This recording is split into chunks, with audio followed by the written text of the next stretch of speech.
All right, folks, Mark here again, cooking books, bringing information. So I put a video previously talking about, rather than asking why is this happening to me, ask why is it happening for me. And the only distinction in that question is the word to and the word for. Both, the only thing they have in common in terms of similarity is the grammatical context. In terms of their syntax, they're both considered prepositions, and prepositions are words that are placed either before or after nouns and pronouns that let you know the relationship between those words within the context of the sentence or the phrase or the clause. So again, prepositions are words that are placed either before or after nouns and pronouns to let you know what's the relationship between those words in the sentence or the clause. So that's the only thing they have in common, right? So we're going to break this down. We're going to look at it and really get a real clear enlightenment from it, right? Our mental sight should be more enlightened after this video, hopefully. So again, we all tend to, I don't want to make this a broad statement, but people, even myself at times, well, not now, but in times of old, past, we ask, why is this happening to us? Why is this happening to me? Why so much is happening to me? The word to there is the only word I like to change, right? Because the question in and of itself, having questions is not a bad thing. The word question, if you look at the word question, if you drop the ION, you have the word quest. So when you're asking a question, all you're doing is going on a quest for an answer. And there's nothing wrong with a quest. Okay, so questions are good. But we want to shift again, just the word to, we want to change that with the word for. And the reason is to, the word to just means in direction of or motion towards, right? The boy went to the store. So it lets you know the direction or the motion that the boy went in. The word for has primary and secondary meanings. The word for means with the purpose of. I got it written down here. For means with the purpose of or intended to be used in connection with. So the word for, which is a preposition, means to be used in connection with. That's, one definition. Its other definition is with the purpose of. So when there's a challenge in your life, as there sure will be, if you're alive, at times there'll be multiple challenges. They'll be happening simultaneously.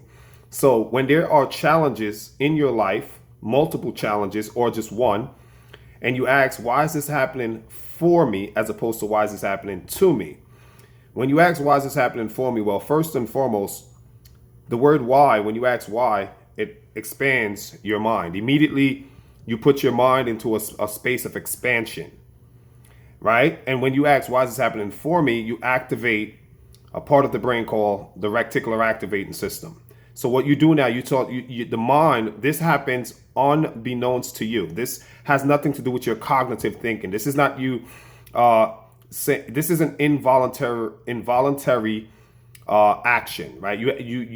When you ask, why is this happening for me? You begin to expand consciousness, and your reticular activating system, which is the RAS, begin to screen and to monitor and to survey your environment to find the answers, right? So this is why it's important to shift the to remove to and substitute it with the word for.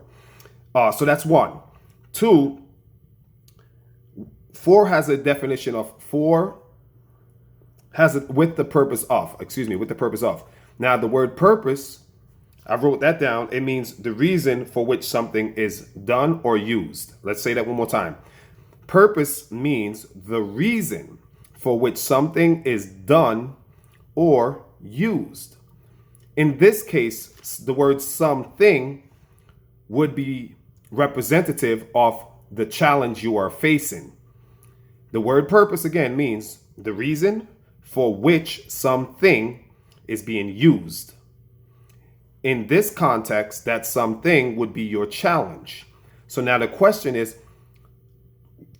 what is the reason that the challenge has come into your life to be used? Because the challenge is being used, because that's the definition of purpose, the reason for which something is being used. In this case, the something is the challenges or challenge that you are facing, the hardships, the difficulties, whatever it is that you're facing. So when you ask, why is this happening for me? you activate that certain part of the mind, but you also open up your expansion in terms of consciousness, and you're using the word for as opposed to to, and the word for carries a different vibration, a different frequency, its own energy and entities. So therefore, when you say, why is this happening for me? You're now starting to open up the frequency of the word for, which the word for means with the purpose of. So now, and the word purpose means the reason for which something is being used. So the challenge that is being used upon you, what is the reason for that challenge that you are facing? You see the difference? When you ask this kind of a question, when you take this kind of approach, why is this happening for me as opposed to why is this happening to me? When you take this approach, you now, again, begin to expand your consciousness. You're not expanding your natural eyes, your limited visual sight. That's being removed off the table now. Now you're not looking at the challenge as it appears to be. You're not looking at the foreclosure as a foreclosure. You're not looking at the dissolution of a marriage as the dissolution of a marriage. You're not looking at the loss of a job as the loss of a job. That's the natural sight. That's the natural appearance. When you start to ask, why is this happening for me? You activate the mind's eye, which is the consciousness or the subconsciousness. That is considered the mind's eye. Mind sight instead of eyesight. I'm going to say that one more time because I like the way it sounds. You start to activate mind sight instead of eyesight. Man, that sounds pretty freaking good. I'm going to say it one more time. I just like the way it sounds.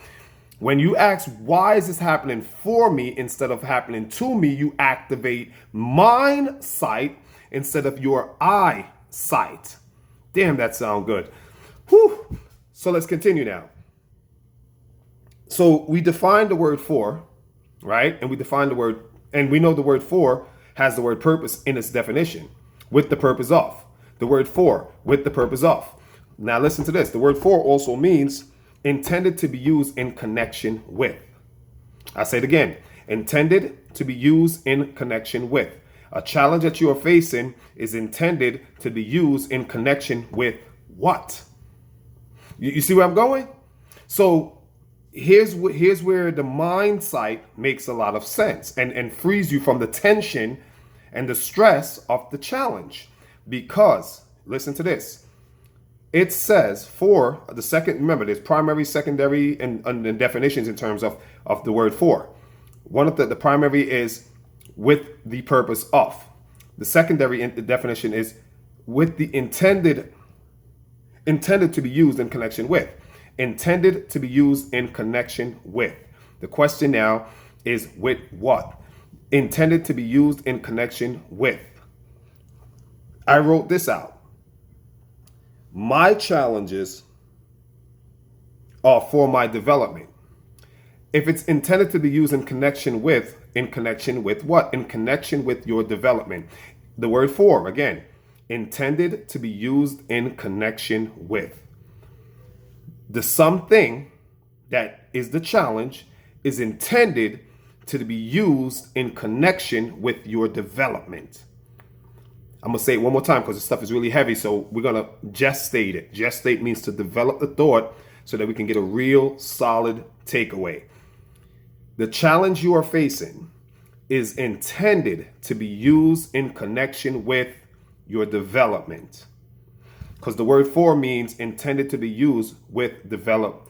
Intended to be used in connection with. I'll say it again. Intended to be used in connection with. We also know the word also means with the purpose of. We know the word purpose means the reason for which something is being used. So your challenge, the reason, this is the important part right here, folks. The reason the challenge is being used in your life, the reason that this challenge is shown up in your life is intended to be used with connection, intended to be used in connection with your development. What we're doing is we're taking all the different definitions of purpose for, of purpose for, and we are bringing them together yes, we're connecting them. We're playing connect four here, or connect the dots, in a way where it brings about enlightenment. So the challenges in your life are in, when you say, why is this happening for me? And then we break down the word for, which is the preposition, which means with the purpose of, or intended in connection with. When we now say, okay, so the purpose is the reason that something is being used. The something in this context is the challenge. The reason the challenge is being used is because it's intended to be used, right? The challenge is intended to be used in connection with your development. That's it right there.